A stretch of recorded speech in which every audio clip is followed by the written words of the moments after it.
Tuna wakati mzuri ambao Mungu ametupa na tunataka tuende mbele za Bwana kwa ajili ya kuona matendo makuu ya Mungu juu ya maisha yetu.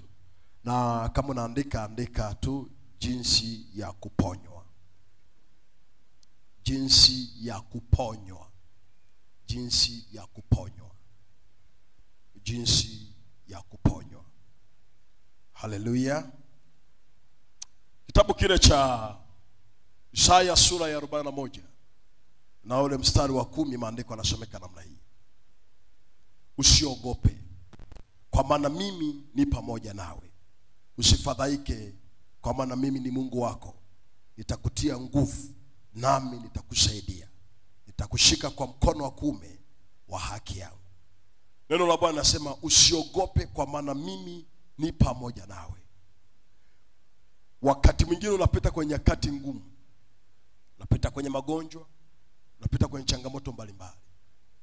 Wakati mwingine unafika hatua umekata tamaa kabisa. Hauoni msaada mahali popote. Neno la Mungu inasema ya kwamba usiogope. Bwana Yesu asifiwe. Neno la Bwana nasema usifanyaje?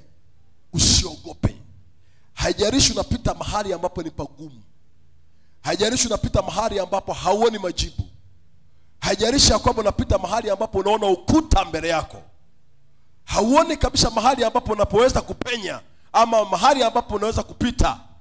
Neno la Bwana linasema usiogope. Mungu akisema amesema.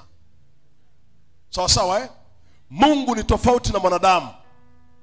Mwanadamu anaweza akasema asifanye kama alivyofanyaje? Alivyosema. Mwanadamu anaweza kukuahidi jambo asitekeleze, lakini sio Mungu. Mungu akisema amefanyaje? Amesema. Akisema usiogope, usiogope. Kwa nini anasema usiogope? Wakati mwingine unapita mahali ambapo unaona mauti mbele yako. Unaona kwamba mahali ulipo hauwezi kuvuka. Lakini anaposema usiogope, manake yeye ana uwezo wa kukuvusha. Wakati anaweka msingi mchungaji wetu alisema ya kwamba si Deo anayetenda miujiza, wala si Madaraka anayetenda nini?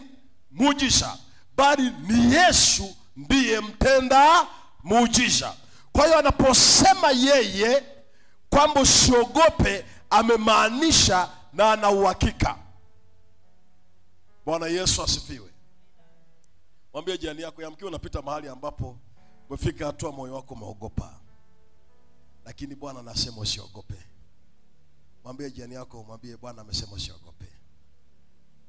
Mwambie tena Bwana